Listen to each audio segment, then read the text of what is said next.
Have you ever wondered why the British Prime Minister always bows down to that controversial monarch in Arabia, showing lots of respect every time?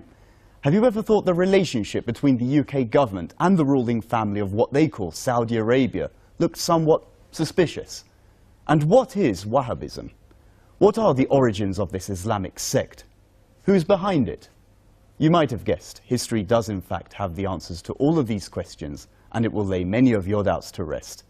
This will indeed be another one of our subjects that will include a trip back into the past to see what really went on. Check this out. What is your name?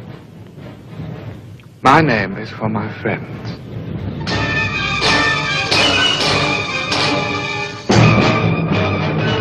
None of my friends is a murderer. No one can reject the role of the British colonel, fashioned in Hollywood as the Lawrence of Arabia in the Arabs' fight against the Ottoman Empire and the subsequent formation of Wahhabi Saudi Arabia. However, that is not the whole story as far as Britain is concerned, because the Brits were there when the Wahhabi reading of Islam was first founded, even before Saudi Arabia existed.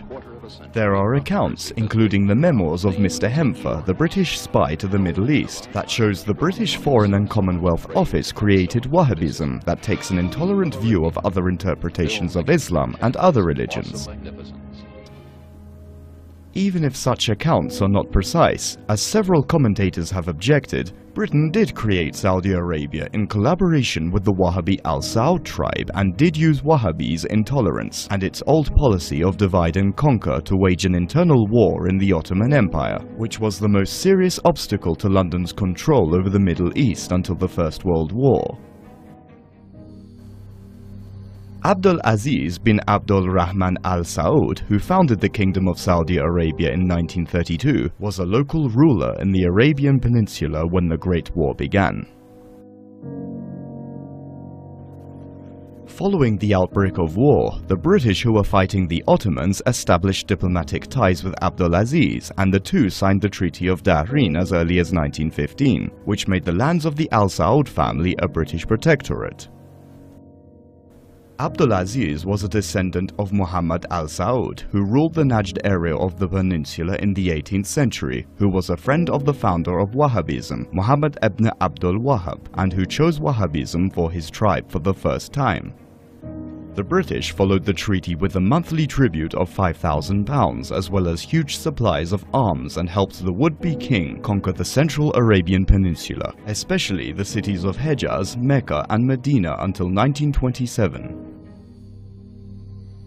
London replaced the Treaty of Dahrin with the Treaty of Jeddah on May 20th, 1927, that recognized the Saud-held territories' independence, a move that helped Abdul Aziz start the Kingdom of Saudi Arabia on September 23rd, 1932.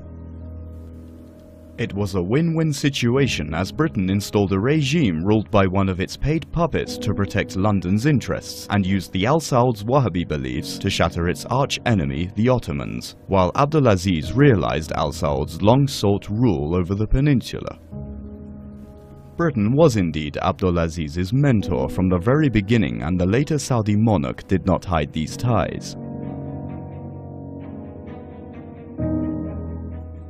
The creation of Saudi Arabia was also a victory for Britain, in line with its original designs envisaged in Wahhabi Islam, whose founder was excommunicated by scholars of all other Islamic sects in the 18th century.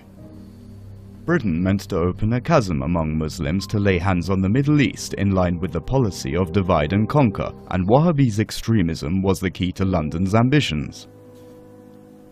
Indeed, it was initially illegal for a Muslim to wage war on another Muslim, yet Britain needed a new interpretation of Islam that would sanction such fratricide under the guise of jihad. That led to Wahabism. Britain has kept Saudi Arabia as close as the early 20th century up until now.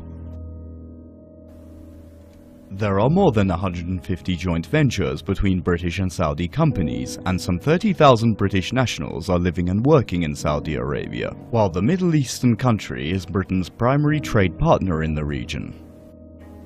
Britain has been a major arms supplier to Saudi Arabia since the 1960s, which has in turn supplied invaluable oil shipments to the West. the establishment see these very despotic regimes as key allies in terms of those key economic interests.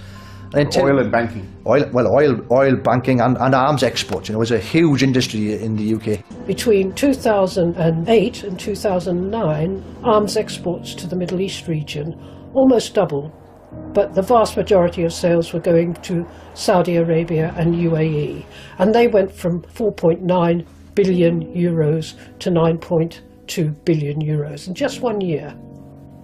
The British Foreign Office described UK-Saudi relationship in the 1990s as a house built on two solid pillars, the defence and trade relationships.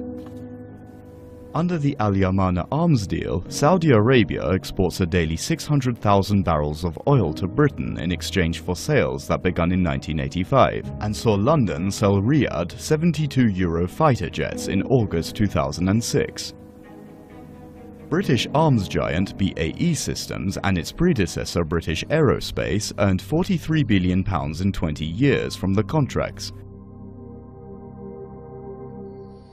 Generally, the major arms suppliers in the world don't have any qualms about supplying weapons to the most horrendous regimes. It's a ferociously competitive industry, and you know, there are certain countries in the world that are leading the pack and they want to stay on top. It's a very lucrative business.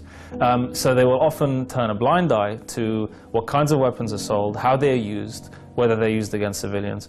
We've seen this not just with the UK, but the US as well. Both countries were supplying weapons to regimes that were using those weapons against the people. And often those weapons would only be used against the civilian population. They would not be used to invade another country, for instance. This has always been the case, so this is absolutely no surprise.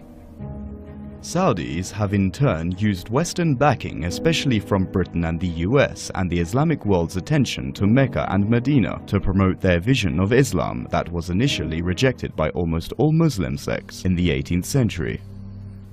Britain remains one of the chief allies of Saudi Arabia, and the two are even closer ties. We must continue to work together to promote common values. Britain is already slated to clinch another big deal with the Saudis to sell weapons and military equipment worth billions of pounds to the most autocratic regime in the Middle East region. Parliamentary committees in Westminster have, over the years, have shown a lot of concern about the fact that the UK government has no control over the way the arms exports that we provide for these countries are actually used. You know, when we're providing these arms, you know, what are they being used for?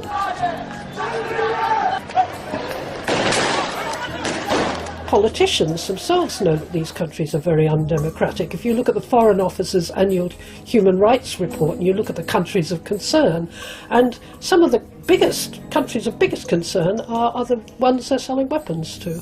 It's quite astonishing.